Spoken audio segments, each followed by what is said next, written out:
This is the download from Sounds Profitable, your daily source for the essential news in the business of podcasting. I'm Gavin Gaddis. Here's what you need to know for today, Monday, April 27th.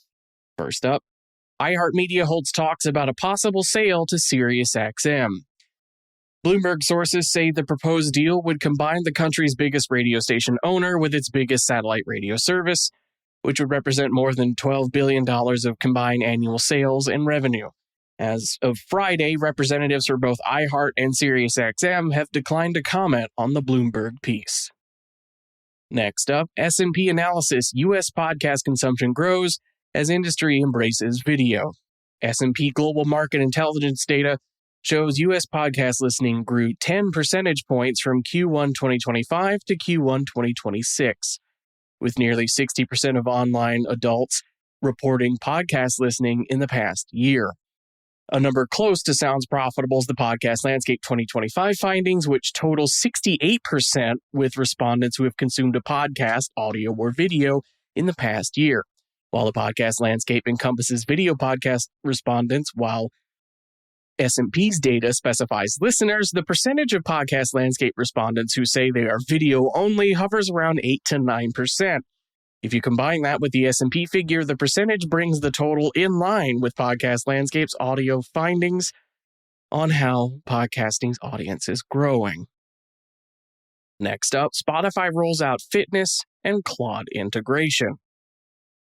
This morning, Spotify launched new fitness offerings with both free and premium users having access to dozens of curated workout playlists and content from established wellness creators. The rollout partners with Peloton to give premium members ad-free access to over 1,400 on-demand classes. Spotify is also integrated with Claude AI, allowing users to connect their accounts for personalized recommendations from their listening data.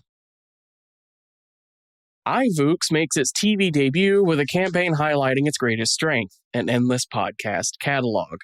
Spanish-language podcast platform iVoox has launched a TV ad campaign developed by agency Drop&Vase for airing on Mediaset España channels.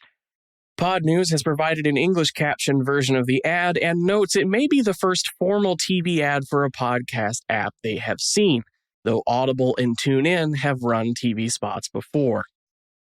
And for our final top story, Audion raises $15 million and expands to the U.S.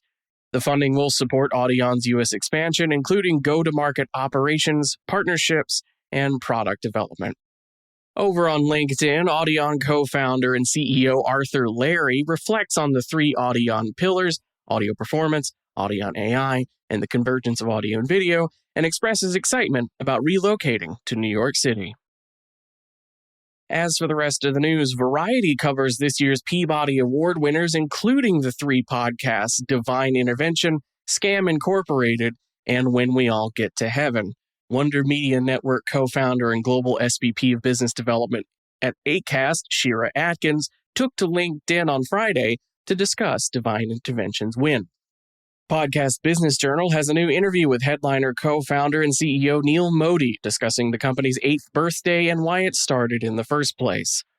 On Friday, Pod News covered an influx of spam podcasts being pushed to Apple Podcasts. Love on the Spectrum star Connor Tomlinson has announced he is hosting a history-themed podcast for Pave Studios as part of a new slate of history content.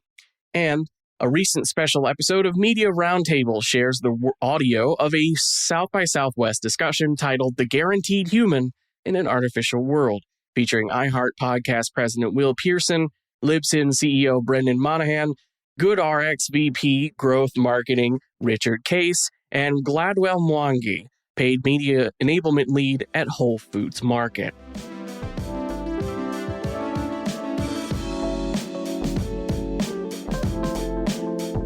That'll do it for today's episode. Reminder that everything I just talked about is included in the one link in your show notes, which will take you to today's episode post on soundsprofitable.com, where you can also subscribe to get the newsletter version sent direct to your inbox every day. Today's episode was written and produced by myself, Brian Barletta, Tom Webster, and Molly DeMillier. For Sounds Profitable, I'm Gavin Gaddis, and I'll see you tomorrow.